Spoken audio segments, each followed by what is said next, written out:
something a little bit different today with the CEO-focused audience. I know if you folks know SaaStr content, thank you if you do. A lot of it's very prescriptive. Basically, a lot of it's like in the old days, it was like, here's what I screwed up, here's what I wish I'd done, here's what someone else did better. Even today, with all the stuff we do, it's very prescriptive. But there's so much change the last 3 years that I wanted to summarize all the things I'm thinking about that have changed. And not all of it I have amazing ideas what to do about it, but at least I can share things that maybe we can all get on the same page together. Maybe some of it's cathartic or some of it, because I really think we are in a new world as managers, as leaders. I think that 2020 was nuts, right? At first it seemed like the world would end for all of us. We'd all be bankrupt. That lasted about 7 weeks. And then all of a sudden the world exploded. The back half of 2020 was great. 2021 comes in and somehow we have 600 unicorns. And everyone can burn $500 million a year or have huge sales teams. 2021 great. And then at the end of 2021, all of a sudden the music stopped. And at the very end of 2021, HashiCorp went public and it was great. And then it stopped. There were no IPOs. There were no IPOs from December 2021 until Klaviyo a couple months ago. And even Klaviyo, which is one of my favorite SaaS companies, read about it on SaaStr if you haven't. It's coming up on $1 billion. There's nothing wrong with this company. It's still barely IPO'd at $800 million in revenue. So it was a tough time. Then 2022 was crazy, right? Because it was like a knife was falling. And everything fell off a cliff so much faster than we thought. And everyone was in a reactive mode. And then 2023 was a weird world because everyone got efficient. Everyone raised prices, even though usually they didn't earn it. They jammed price increases down customers' throats. Everyone cut the burn. But maybe they didn't grow. There were a lot of companies that cut the burn and didn't grow, and we went into this preservation mode. And now we're coming into 2024, and one way you have to grow again as founders, which is tough in many cases. But I think an even bigger deal is I think our teams have not caught up. I think as humans, it's been too much whiplash. I don't think most folks have caught up. I don't think most marketers or sales folks or customer success leaders have caught up to this world that's too much change. Each of the last 3 years has been too different. And I don't know that we're all going to make it to the next phase. So I wanted to digest it. In some ways, we may have to start over again. We may have to start over again in this new world with new energy and new perspectives, because for some of us, we may not make it through the fourth year of radical change. It's so much, even good change is a lot for folks to process. So I thought I'd dig into my learnings, and hopefully some of them are helpful. The first one, it took me a little while to figure this out. What does all this efficiency mean? What does it all mean? And I realized a couple months ago, and I just wrote this up on SaaStr, that I have about 3 to 4 investments I made in 2013, 2014, 2015 that are now $200 million in revenue. So that's pretty good, right? When I started investing, I've only done like 30 investments. I started in 2013, and the first one was Pipedrive. They're not quite there, but they're close. They sold for $1.5 billion. Then Algolia, then TalkDesk, then SalesLoft, and a few others. And I've got over 3, maybe 4, that are at $200 million in revenue. And if we looked at what they would have looked like in 2020, we would have seen all over the place. 2,000 employees, 5,000 employees, burning $10 million a month, profit. Like, they would have been very diverse. Turns out in 2024, they're all, these 3.5 companies, they're all exactly the same. They're all break even, and they'll have 700 employees. Break even, and all of them. And they're all in this zone. They're not running out of money. They're all planning to try to go public and things. And so I thought about this. Folks are still confused. Why can't I have 200 reps? Why can't I have 50 SDRs feeding 80 AEs, feeding 50 people on my marketing team, feeding 80 people in my CS team? It's not fair to me. I need a team. Everyone needs a team, even in 2024. So be it. But back into this number, okay? This is a way to think about efficiency in a very specific way. When you get to 200 million in revenue, you can have 700 people, okay? And you can do the back end. That's approaching 300K per employee. If you look at the average public SaaS company, they're the most efficient they've ever been in the history of SaaS. The average public SaaS company is now above 300,000 per employee, okay? But what does that mean before you're public? Because it's hard for us sometimes to internalize public. 700 to 200 million. So at 100 million ARR, what does that mean you can have? 350 on average? Maybe 400? Maybe a little bit more if you're well-funded? But we had plenty of folks with 1,000, 2,000 employees at 100 million revenue with venture capital. We had folks with hundreds and hundreds of employees at 10 million in ARR, at 15 million in ARR. And it just doesn't work, folks. It just doesn't work. So when you're planning, I found somehow this was helpful when I shared it with founders. Okay, this is your, forget about how you get there. Bootstrapped, left strapped, right strapped, overfunded, underfunded. It all normalizes itself over time because at some point your business has to pay for itself. This is how many you can fit then. How many can you afford to get there? And we got bloated. We all got bloated. We all thought we could have so many more people than we can, but you can't change physics. This is the number you skate to. So just a thought, and 330 million ARR just isn't going to work anymore. That's what we all saw in 2021. Everyone had 300, 400 employees at 30 million in revenue, and we all got used to team sizes and metrics and OTs and everything around that. We will probably never see this again outside of a few outliers in our lifetime. And that's why even great companies like Brex just announced they had to lay off 20% at 250, 300 million in revenue. Why? Just they had to get back to normal math. It's not a bad, it's a great company, but this math has to work. So this is something that maybe for your teams and yourself, you can help back into this 300,000.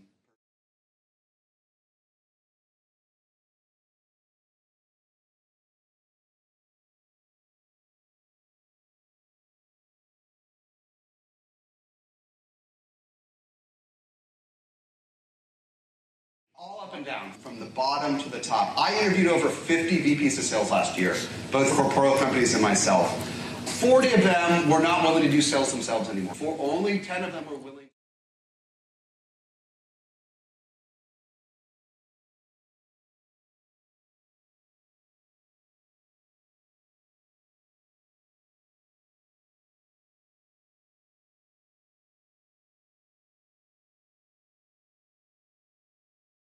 He lived in Pleasanton. Very highly respected, highly regarded sales professional. I asked him, I said, listen, I strongly believe that in 2024 you have to visit your customers, especially with distributed teams. The more distributed you are, the more important I think. And I said, are you willing to visit customers? He said, I am willing to visit customers, but Palo Alto and San Francisco are too far. I'm only willing to visit customers in the East Bay. You laugh. This is someone highly respected. And what happened? How could someone highly respected say that? Burnt out after 4 years. Burnt out of up quotas, down quotas. And I get that people are burnt out. I talked a couple months ago to an AE that made over $400,000 last year and just quit with no job. Burnt out. Again and again, I can tell you so many of these stories. And I have empathy, but I don't have sympathy. Or maybe I have sympathy and not empathy. I'm not sure which one I have. Here's what I've decided after interviewing some 50 VPs of sales. And again, everyone needs a team of 10. Every person with 1 year of experience needed a team of 10 in 2021. I don't think they're going to work. A lot of these people will work again, but it lasted too long. I think 3 years of this yo-yo, up and down, dieting, binging, purging, whatever behavior a lot of folks went through, I think it's too many years for folks to go back. And I know this is hard to say. I don't think we can hire these people. 42 of those 50 VPs of sales, I recommended to the founders or myself to not hire them. They're not willing to sell anymore. Is sales hard? We all know sales is hard. But if after 3 years of ups and downs, you're not willing to do it, your old boss was mean to you, your quotas were too hard, it wasn't fair, you got dealt a bad hand, you weren't given enough budget, whatever, at some point it breaks people. And I think we have a lost generation of folks that are broken, that all want to just be managers, all wanted to just watch dashboards. And I know it's tough, it's almost toxic to say it, but I'm giving up on these people. I'm giving up on these people. And I'm giving up on CS folks that won't talk to customers anymore. I interviewed almost 40 CS people last year. The majority of them are not willing to talk to customers anymore. Not willing. I got this email last week. Because SaaStr itself, we need like a head of sponsors, customer success. I got this email from this great person, and she was, I've been following SaaStr for 10 years. I know exactly what you need. You have 200 sponsors. You have this. Here's what you need. And I said, great. That's terrific. You do realize you'll actually have to meet with folks and do work. And she just responded back, that's not me. That's not me. She said, I have a playbook and I just want to run my playbook. So I can't do one more interview like this. I think we have a lost generation. And I don't know the answer other than what I can tell you is if we're builders here, if your folks are building companies, I think this is stuff to say. I think 90% of the candidates out there, you just have to rule out because they're done. They're burnt, they're broken, they're tired, and they just won't work. And don't be suckered in by that great LinkedIn, that great experience. There's so many veterans now. We've had so many years of so many great billion-dollar ARR companies, so many people to hire. Don't hire the broken. You got to get back to only hiring the pirates and the romantics, only the people that are quirky enough to want to do the crap we do. Doesn't make sense, okay? And the other thing that happened as part of this is sometime around 2020, 2021, startups just became normal. They became very mainstream. And some of it's good, like Y Combinator mainstream to fight for founders. But it became a very normal job, a 20 to 30 hour a week job you did from home, and then you did your side hustles and you watched your YouTubes and you hit your quota and life was great. That just doesn't work. This is too hard. It's too hard to get people to buy another product. No one on planet Earth needs another SaaS product. They don't. Every company out there, all of the Fortune 500 and the Global 2000, they seem to work just fine with whatever CRM or marketing automation or ABM or whatever tool. They work just fine. They don't need any change. Like, the bar is really high to get someone to change, and there's reasons, and it's supposed to be that hard. It's not supposed to just be a job. It's definitely not supposed to be a job you're tired of doing and don't want to do anymore. So I don't know whether I have empathy or sympathy or not empathy. I got something. I do feel. Don't hire these people. Hire none of them. It's a lost generation, and it's tough. And I have friends that are lost generation. It's tough. A related point that I think we're all going to struggle with who are scaling is that sales comp's confusing today. Sales comp's confusing. You can look at Eileen Lee's latest data. I think she said 60% of the unicorns will fail, okay? And even the ones that are going to survive, half of them, their burn rate, they can never burn any more money. They can never raise any more money, right? So everyone's gotten more efficient. But they're not gone. OpenAI can pay anything they want. OpenAI for engineers does tender offers every year where you make millions of dollars a year from working at OpenAI is doing now a tender offer at $100 billion. So you can make $10 million a year, and you got to be great to work at OpenAI, don't get me wrong, but you can make $10 million a year as one of the best engineers just through tender offers with not going to IPO. I don't know exactly how they pay their sales team, but I think they can pay well. Okay, I think they can pay well. And for every exocorn or strugglecorn or whatever, there's one that can pay those outlier rates, and it's going to continue to warp how we think about sales comp and sales compensation. And it's going to continue to just ripple through the industry. There is a sales leader that I've known for years that I used to work with, but he's never been to VP sales. Never been to VP sales. This is his shot. He got his shot. And he went to interview with a startup that last year went 2 to 10 in 1 year. Okay, pretty good. Pretty good in general. Extra good last year, right? This company is basically bootstrapped, but it is generating cash, right? So he went in and he said, I want an 800K OT, plus I want a stretch bonus, plus I want to hire at least 5 people at a 400K OT to compete. Now maybe he'll get it. Oh, now if you think about it, if that company went from 2 to 10 and can go from 10 to 40, maybe he'll get it at this bootstrap. Maybe he'll get that, maybe he'll probably fail, but maybe he'll get his 800K OT, it's really 400, he'll get his 5 reps at outside, because he wants the best. Everyone in 2021 paid high, you had to pay high end of market. Not only did you have to pay high end of market for sales talent, but you had to decide today. Because that SDR had 11 other offers. And I know there was no time for reference checks, and I know they failed the interview, but John's got 11 offers, we gotta hire the SDR today. And so everyone got hired without reference checks, or without anything, and we laugh, but there's gonna be glimmers of that with the outliers. And the unicorns, many of the unicorns may be dead, but cloud spend, we'll hit this on the other side. Cloud spend, according to Gartner, cloud software will be $1 trillion next year. It'll be a record, growing double digits. So there's going to be big winners. There's not going to be even a hint of the number of winners we thought we had 21. And they will continue to distort a lot of our metrics. They will get marketing budgets that make no sense for your companies. They will get sales teams and sizes that will distort it. And so what will happen is you're going to talk to your teams, you're going to say, guys, we got to be lean. We got to stay lean. Okay, everyone's got to close, bring in 5 times what they take home, and our marketing budget's going to be really lean, and everything's got to be lean. But someone's going to have a friend at OpenAI or whatever AI startup that just got a $20 million marketing budget. Okay, and they're going to spend like drunken soldiers, and they're going to hire 50 marketers on their team, and they're going to get Audience Plus, and they're going to do everything, and it's all going to be great. And those are going to be great. In many cases, unlike 2021, those are truly great companies because there's $1 trillion of spend, but they're going to warp everyone's way of thinking. And I think before 2020, it was already happening in 2018, 2019, but we're all on the same journey. Okay, most of us were on the same journey. And then it went crazy, and now we're going to live in this bifurcated world where there's going to be whispers of folks working at decacorns, and decacorns, there'll be more snowflakes, and there'll be more APIs, and it's going to put a lot of pressure on the rest of us because people don't want to go back.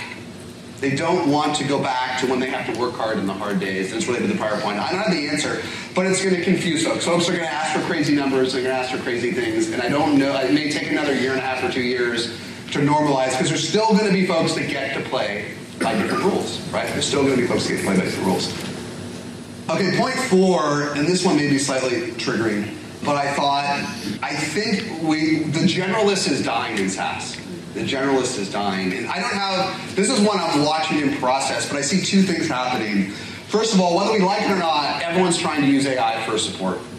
right? Whether this is really the greatest idea to have a hallucinating bot answering my questions. We know this is a bad idea. Okay, we know this is a terrible idea. But, and again, this is the triggering part. Generally, in my experience, the quality of support and customer success has plummeted in SaaS. Okay, I just had a discussion with Nick Mehta. You can watch, we did it. But he didn't totally challenge me. I wrote a SaaStr post of just these horrible experiences I personally had in CS the last year. Just folks not showing up to meetings when there's bad news. One product where we were spending $299 a month sent us a bill for $50,000 for 4 years prepaid without talking to us and saying they would shut our service off that day from the CS team. Okay? So many terrible experiences. I'd rather have a bot than that. Okay? But we're all going to try. And in fact, everyone is trying, the real number everyone's trying to get to in the industry, and you can see it on things like the homepage of Intercom, is folks are trying to automate at least half of customer interactions. That's the goal across. If you talk to folks that are in support or post-sales, that's everyone's metric. We want to automate half of us. And I don't know if it's good or bad, but after OpenAI, the genie ain't going back in the bottle. We're going to have to live with this. So that's happening. And related to that, so support's going to go, and customer success, so it's one, if you read the earlier SaaStr content, early on I was the biggest champion of CS in the world. Now I'm worried. Now that CS became part of sales, CS became weaponized. CS's goal was to get blood out of the base last year. And it destroyed the relationship. And as part of that, I just don't think that there's any great generalist role. There's no great role for, hey, I'm a generalist, I'm going to go into CS or support and just make customers happy. I'm worried this is gone. I'm worried the era of this generalist making customers happy is behind us. So this is something, I don't know whether this exists, and the generalists in sales may be fading behind us too. Just a couple of the points I wanted to make. It feels like a downturn to many folks. Who does it feel like we're in a downturn right now to? Anybody? Turns out we're not. We are, but it's a localized downturn. So I put up just two things. These are the top performers in public SaaS and cloud stocks last year. I borrowed this from Gem and Ball. Palantir up 174%. IBM this week announced, I think, their best quarter. IBM had their best quarter of the year. Okay? SAP, yeah, they're doing some layoffs, but they're really a reorg. SAP crushed their last quarter too, okay? Samsara, okay, that's newer, but look at this list. We have so many stocks up 100%, including HubSpot, which is in sales and marketing. But then interesting, look at the right is Shopify. And this is Shopify's GMV growth. And you can see they had the COVID boost, the Zoom-like COVID boost, and then they had a rough time, Shopify. But now it's back. And that's why Klaviyo that IPO'd last year and others that are in this draft, if you talk to folks that are in B2B to e-commerce, the good ones had a great second half of last year. So it's not, my point isn't that it doesn't exist, it's not evenly distributed. Budgets are up, but they've gone in weird ways, and this is just something to reckon with. In the old days, people would talk about, what's the expression? Vitamins and painkillers. I didn't believe it. When I started as a SaaS CEO 2 generations ago, when I started with Box and Bill and all of these companies, anyone that hit 10 million crushed it. Okay, every single one of those companies, the Boxes and the Bills and the Yammers and the others, they all kept going. And you could say, hey, Yammer was only Slack. Slack's not a, it's a snack. It's not, what is it, painkiller versus vitamin? I get confused which one's the good one. Vitamin's the bad one? You can live without Slack. You can live without, they all became huge. I believe that anyone that got to 10 million ARR with high NRR and happy customers grew forever. And I think there's many examples of that. But I was also wrong. Like a lot of great apps, the Gongs, Salesloft's outreaches, they should be growing 100% this year, I think. ZoomInfo went from 59% growth last year to 9% in 1 year. To me, that's wrong. It's not supposed to work that way, okay? You can see some ups and downs, but I didn't believe it. But the real one is the downturn. It's not that it's there. It's just not evenly distributed. I'm hopeful that it all normalizes by next year, but realize it's a weird world where people haven't been hit equally. They really haven't. Shopify is at $9 billion in revenue. People are cashing their stock options and times are good, okay? It's not evenly distributed. This is the related point I just made. I put this up on SaaStr. I like the Gartner data, not because it's perfect. They do change their mind every quarter or two. But at least they're talking to hundreds of CIOs and buyers every quarter. That's pretty valuable. And they did lower their expectations for 2024 a little bit in the one that came out just a couple weeks ago. But still take a pause and look at it. Overall software spend last year, $913 billion. Overall software spend for this year, crossing $1 trillion, $1.02 billion, 12% growth. Is a lot of that going to security? Yes. Is a lot going to AI? Some. Is a lot going to overall cloud infrastructure? Yes. Is a lot going to the price increases that Salesforce and HubSpot and everyone gave us? Yes. That might be absorbing most of it, price increases, which we can chat about. But spend is going up. And if I had to give a tough piece of advice to folks in 2024, it's this, is especially to founders, be honest if you fell out of product market fit. Be honest if you fell out of product market fit. Because what happened in 2023, especially if you were venture-backed, everyone got a pass in 2023 if you're venture-backed because you just didn't burn any cash. There was so much stress in the venture ecosystem that if you just burned no money last year, you were a good venture-backed startup. People literally, in many cases, did not care what your growth was last year as long as you weren't a red light company. So because of that, a lot of founders got mixed messages. They got mixed messages that all of it manages being profitable. Being profitable without growing doesn't make your equity worth anything. We know this, right? It's tough. So be honest, spend is growing. There are thousands and thousands of SaaS vendors that can't all succeed. Be honest, did your product grow enough the last 3 years? Be honest, did you get more competitive or less competitive? Importantly, if you're in a competitive space, be honest. Find out how fast your competitors grew last year. Did you grow faster than them or not? If you had a tough year and you grew 30% last year, but your number one competitor was flat, that's a win. If you grew 30% last year, but your competitor grew 60%, you're losing market share. That's because you fell out of product market fit. And I know it's tough, and a lot of founders are going to quit this year. Not because they're out of money, but because they fell out of product market fit, right? I had a company that I invested in, $8 million in the bank, a couple million in revenue, almost no burn. They're selling their company for pennies on the dollar. They're selling their company. Why would you sell a company with $8 million in the bank, no burn, and millions of revenue? Well, they didn't really innovate the last 3 years, and they fell out of product market fit, and they don't have the energy to start again. They just are tired. They've been going for years, and they don't want to build another product. They just don't want to do it. Not that impressed with them. But this challenge for you guys is don't let it be you. And this is hard. Like, even in the good times, you're constantly slowly falling out of product market fit, even in good times. And you have to rebuild yourself every 5 years in good times. For those folks that have been doing it for a while, if you look back on where your product was 5 years ago or 10 years ago, it couldn't compete today.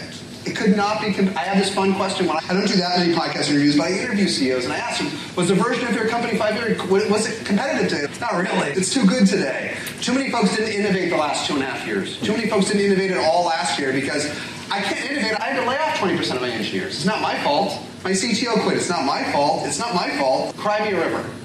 Okay? And so as founders, we have to be honest. Did you fall out of product market fit? But the one positive thing I can tell you, I've worked with many of the best founders who found their way back to product market fit. The key is, it really only works if you have at least a group of happy customers. If you have some happy customers that will continue to buy from you, like it's not too late. Like for public companies, Fastly is an interesting example. I wrote them up. Fastly's growing like 15% at, I don't know, 300 million in revenue. And their NRR is 15%. So how many new customers do you think they added last year? 0. Fastly added 0.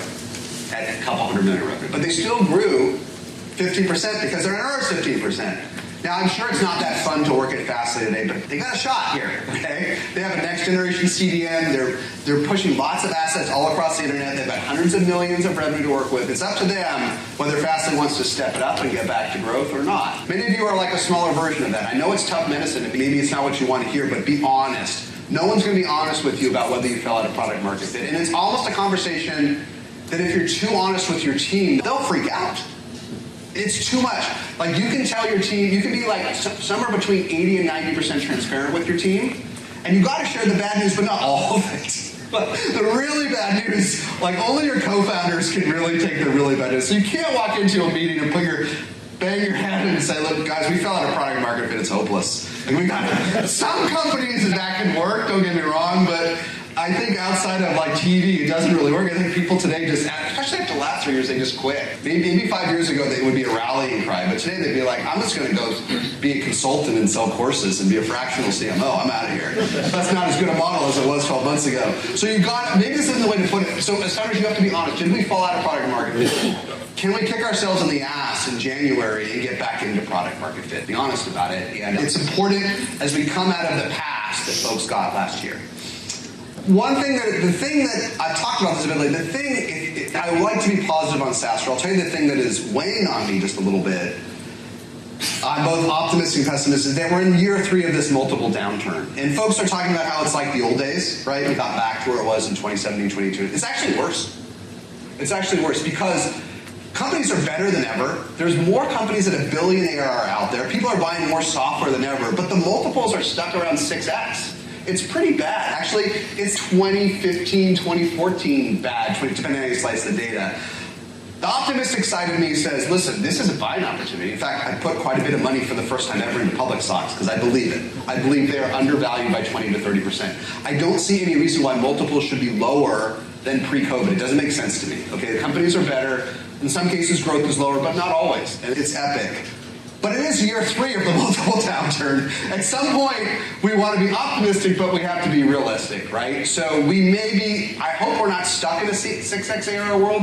I hope we're back to 8x and 10x for good ones. But I am getting a smidge worried that we haven't seen this rebound. And we all thought we were ZIRP experts and interest rate experts, but interest rates are coming down. And companies are efficient, and just about every public company is super efficient, but multiples have not really fully reflated. There's outliers. So it's just something I'm thinking about. Whenever we get back together, I want to talk about how the multiples rebounded, but I thought it would already happened. I'm just a smidge worried about it. This one is from, I think it's from Bench Sites, right? Is David here? Yeah. Okay, so this is a great chart. Dave's a little more dour on this than I am, and I'm going to run out of time. But I do think this summarizes something that founders need to be aware of. We've gotten more efficient all across the board by spending less. Every single public company is radically more efficient than 18 months ago. They all were unprofitable, and now they're profitable, just cash flow positive or positive operating margins. But we didn't get better at sales and marketing. We just leaned on our base. We just relied more on price increases and NRR and existing. We actually have gotten worse at sales and marketing. And there's a lot of stuff that's counterintuitive here. And yes, as big companies, we max out accounts, we run out. At some point, there's no customers left in our segments. So sales and marketing costs should go up. But if you look at David's data, it's gotten worse, not better. As we cut marketing expenses, as we got leaner, as we got fitter, as we got profitable, intuitively, you would think our sales and marketing costs must have gone down, right? It must, but no, it's gone up. It's gone up. We just grew more slowly and relied on our base. So this is a challenge for 2024. I'm more positive than David, but I'm glad you put together the data. We've got to figure out how to get back to growth and spend more and be more efficient at the same time. We hid in cuts last year. To be trite, cutting doesn't produce growth, right? That's what happened. And so we've got to be honest about it and know this is hard. Because public companies got worse at this last year. Public companies got worse at sales and marketing efficiency. So you have an even harder challenge. You have to do better than Snowflake, Twilio, GitLab, or, this is a high bar, but I know it's a job we all signed up for. And maybe I'll hit it and I'll let Jocko go up. The last challenge was don't be an NRR zombie. If I had to tie this all up. And I try to be positive at SaaStr, but I've got a post coming out. Too many folks are going to come out of last year being NRR zombies. They're going to hide in their NRR. They're going to hide in 100% NRR and not grow. Whatever happened in 2023, we had to do it to be alive. Did we have to raise our prices 20% without improving our product? Yes. Did we rip off customers that we shouldn't have? Yes. Put it behind you. You get one mulligan every 5 to 8 years in the SaaS. But don't be an NRR zombie. Don't rely on it. It's time to get back to growth, and it's supposed to be hard. Thanks, everybody.